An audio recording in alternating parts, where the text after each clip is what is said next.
cases. I just look one case with the crossover bypass. How often you use the crossover bypass and in which type of cases?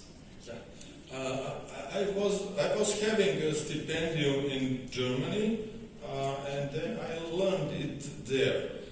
Professor Vollmer was the king of vascular surgery in this time, and he liked this operation, and he does it perfectly.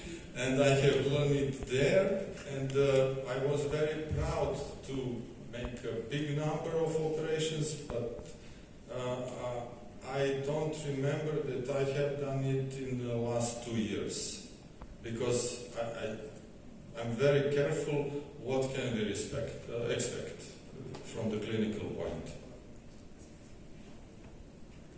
I will make a comment because it was a truly brilliant lecture, Radak. You took us from the small veins to the big veins, as you said. Then I would like to take you back to the small veins because we discussed about inflammation and the risk of thrombosis in the small veins. It seems to me that it's not clear yet how you should manage the thromboprophylaxis after the procedures in the big veins. So what is your take on this? Because up to my knowledge and the last Delta consensus that came out, we all do different. And also there, we don't talk that much about endothelial inflammation, but maybe there is a role also there for validated drugs and so on. I remember 2 questions. Thank you.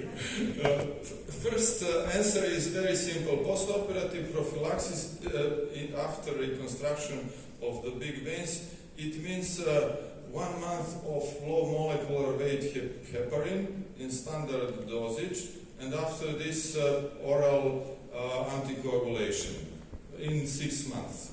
If everything is okay, and if genetics again of coagulation is okay, then I asked hematologist. If he told me that the patient is not homozygote for any of the anomaly, then we can remove all the anticoagulation. Second question is ingenious. There is a very interesting story. I think that you know. There is a group in France. Pitalunga is the doctor, and they are doing excellent superficial venous surgery, and they have a special theory that if you, in the early stages of venous disease, remove varicosities and don't touch saphenous vein, you will have excellent results. You don't need even laser or radio frequency. It was impressive to me because they have whole theory that it could be 2 types of venous disease. One is coming from the heart distally, from big veins to small veins. Another type is coming from small veins, reticular veins, telangiectasia, bringing the process to the big veins. So I think both theories are true, because what this French group do is true, and I often do the same, and I didn't have a problem, because really, if you follow the great saphenous vein, after a few months, you will see that this saphenous vein, which was on the level of 6 millimeters, you should touch it or not. If you remove just varices, you will see that this great saphenous vein is getting smaller. And with this, I thank you so much because you invited everybody to the next workshop. That is a saphenous sparing one that is dedicated to this topic. So it's a perfect comment. I go back for a second on this part because you are mentioning saphenous sparing theories. And we published that if you fix the reflex, the PTGF, that is platelet derived growth factor, is going to get normalized. So this means that even a minimum reflex is associated with the release of PTGF. It seems to me that we are not clear yet. After that thromboprophylaxis time, we put a stent, there is scars, so there is clear turbulence, shear stress, and so on. And up to my knowledge, in terms of venous active drugs, there is no specific indication, even if we have already data showing that with validated venous active drugs, we can reduce the risk of post-thrombotic syndrome. How do you perceive this in the clinical practice?